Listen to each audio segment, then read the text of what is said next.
Welcome to the Workology podcast, where we discuss the science and art of the workplace, gain powerful insights, resources, and perspectives on the industries of human resources and recruiting. Join your host, Jessica Miller-Merrill, chief blogger at bloggingforjobs.com, for an in-depth and no-holds-barred look into the future of our most powerful business asset, the employee. And now, welcome your host, Jessica, with this podcast episode of Workology.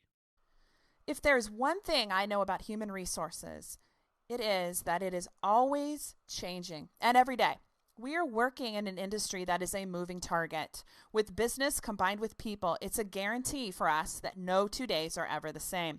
In the HR world, one area that is really hard to keep up with is the area of employment law. This landscape is just crazy sometimes, and one area that is of particular interest for me is what we call the triple threat, or what I call the triple threat, which is ADA, FMLA, and workers' compensation. Welcome to the Workology podcast. Thank you for making us a part of your week. Today's topic is a Q&A regarding FMLA, ADA, and workers' compensation, but more on the side of FMLA and ADA. Today, we have two very special guests, Eric B. Meyer and Casey Sipe. They are two of the most forward-thinking and amazing employment law attorneys I have ever met. They also happened to join me as panelists recently for a past webinar we did called The Triple Threat. Welcome, guys, to the Workology podcast. Thanks for having us. Let's start with Casey a little bit. Casey, give us a little bit of background about who's Casey Sipe. I'm an employment law attorney here in Harrisburg, Pennsylvania, for Scaringi and Scaringi. And I, like Eric, I write a legal blog and try really hard to stay on top of a lot of these issues, especially as they relate to technology in the workplace. What about you, Eric? Can you tell us a little bit more about you?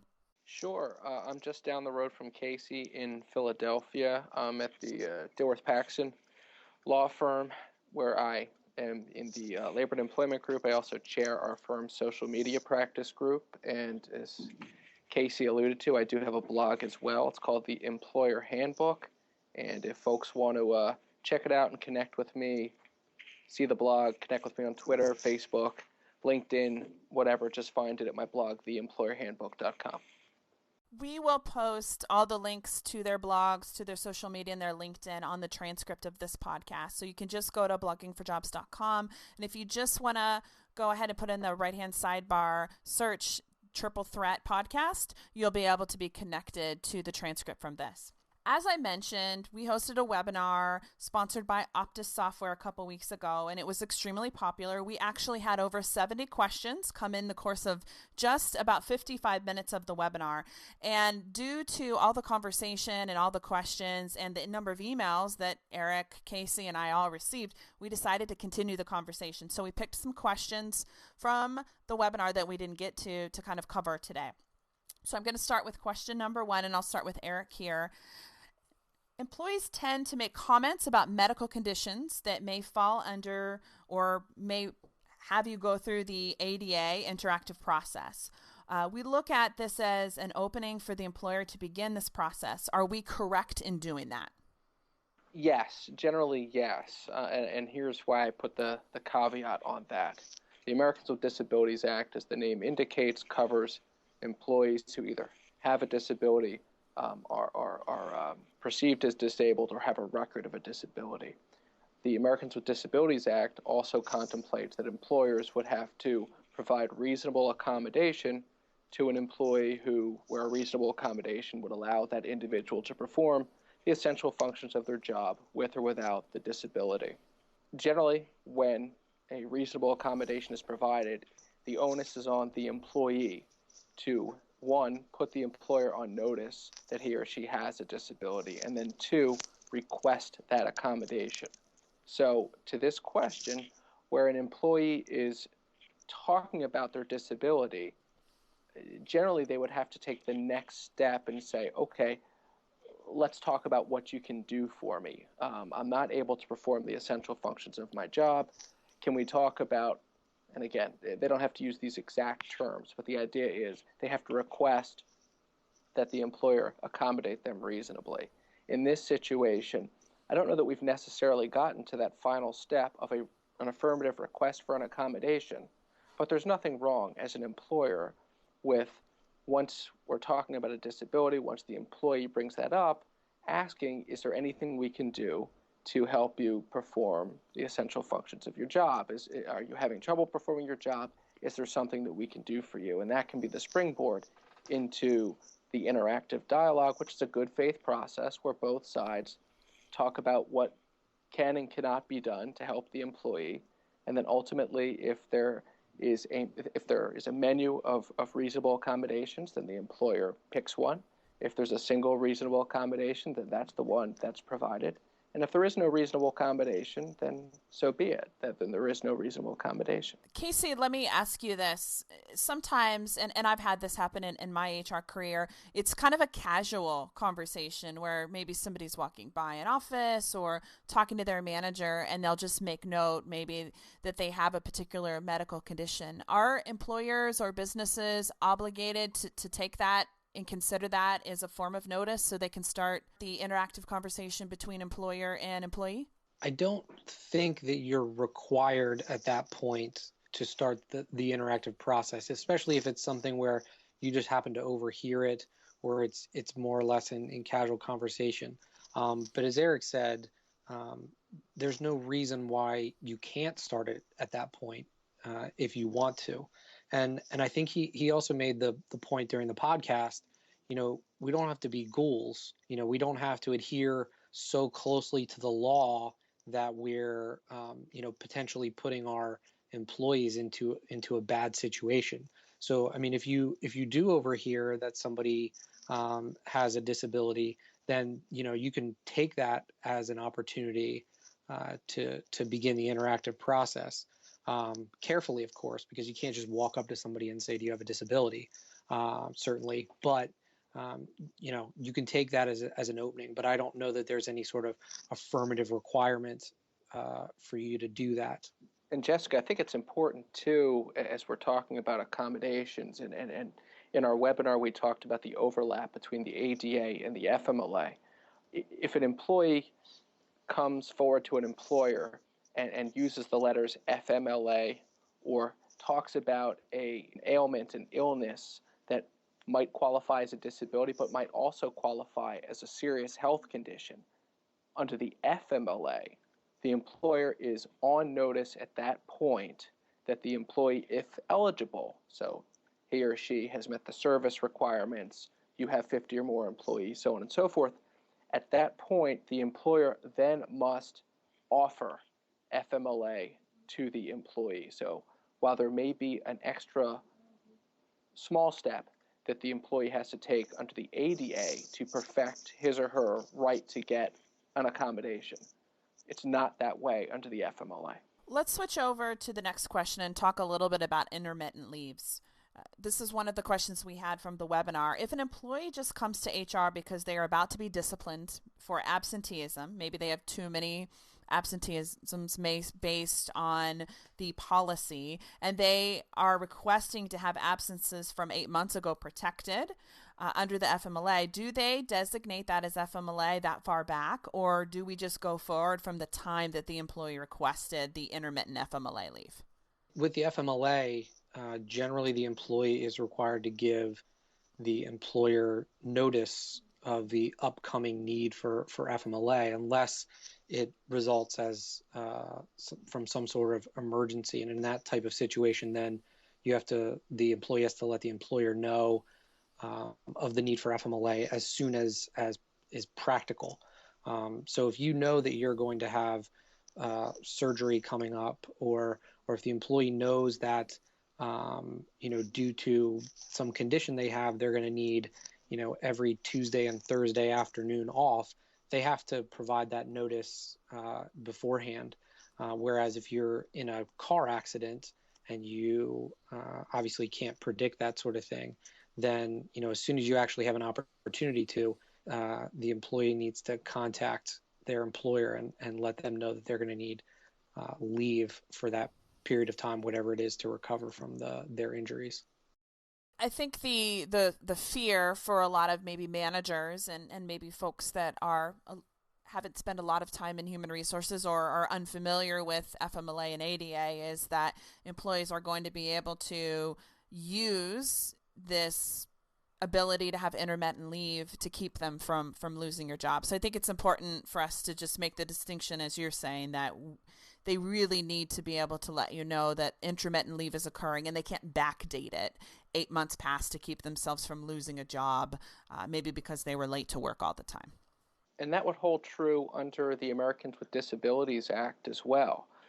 If there is a termination decision that's already been made, and there's case law to support this. I don't know if it's uniform case law around the country, but if I were to hazard a guess, I'd say it's pretty close to uniform, if not uniform, that if a termination decision has already been made and the company is in the process of communicating it to the employee, if it's then communicated and the employee turns around and says, oh, but I need an accommodation, or I was disabled and I didn't tell you, or whatever, that's not going to salvage the employee's job. If there's a legitimate business reason to support the termination decision and the company was unaware that the employee was disabled or in need of a reasonable accommodation, then it's a logical step that they didn't discriminate based on disability.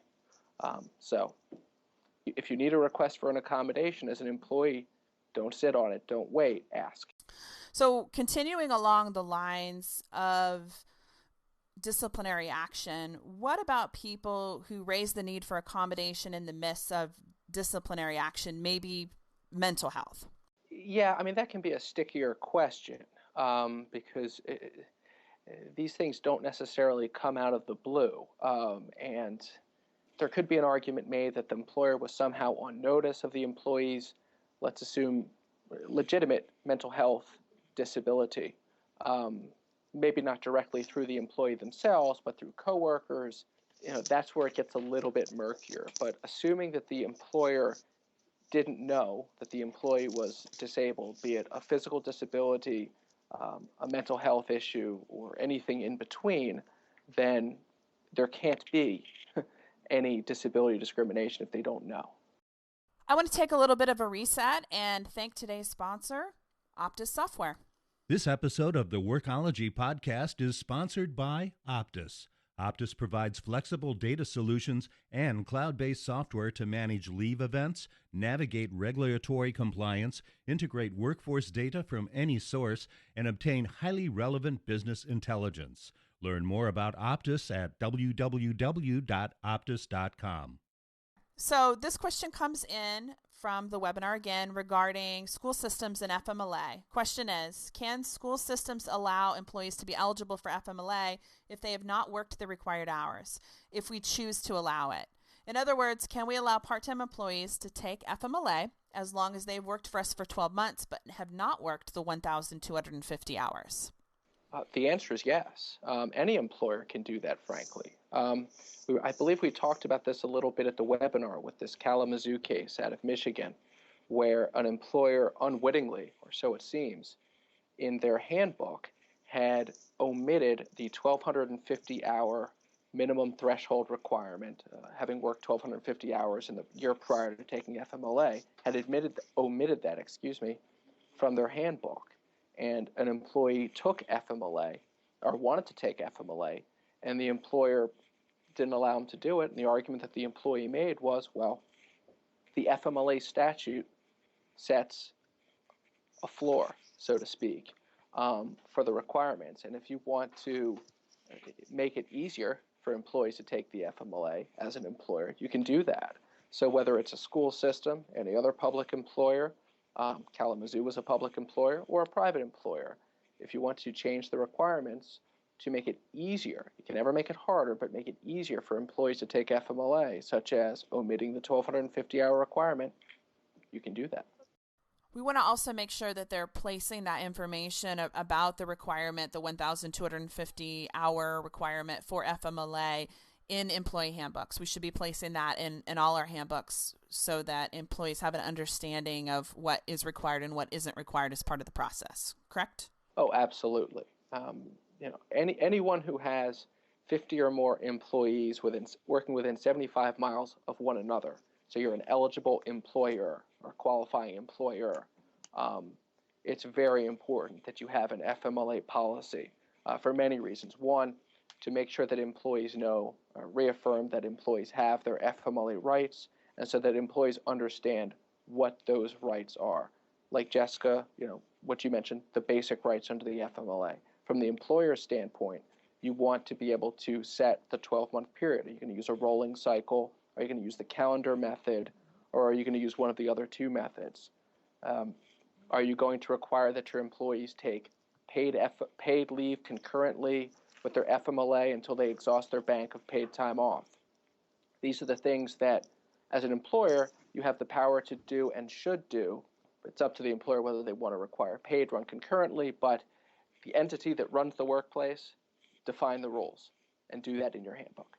For anyone who wants information about FMLA or ADA or workers' compensation, we have a copy of the slides. We'll shoot you the link here.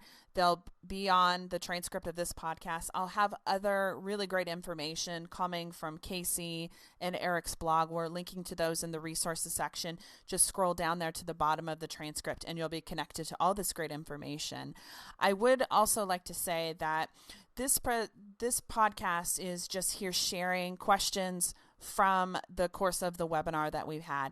If there are specific things that you have questions about, I would suggest that you contact an attorney. Could be Casey or Eric, or could be somebody else, but it's best to consult with attorney in any of these particular scenarios. Let's go to a question about workers' comp. And I'm going to send this one over to Casey here. Are you required to offer FMLA to an employee that is out on workers' comp? No, they are sort of different systems. So if an employee qualifies for workers' comp, as in their injury is found to be within the course and scope of their employment, they are, under that law, not required to come to work unless a judge or a doctor determines that they are able to come work light duty. But for the sake of ease, we'll just assume that the worker is not able to work.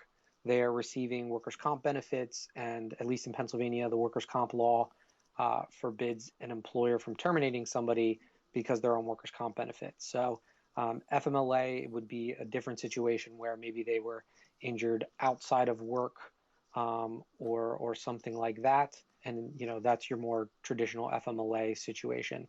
But workers' comp and the FMLA, while they can overlap in certain circumstances, you do not need to have your employees take FMLA leave while they're on workers' comp.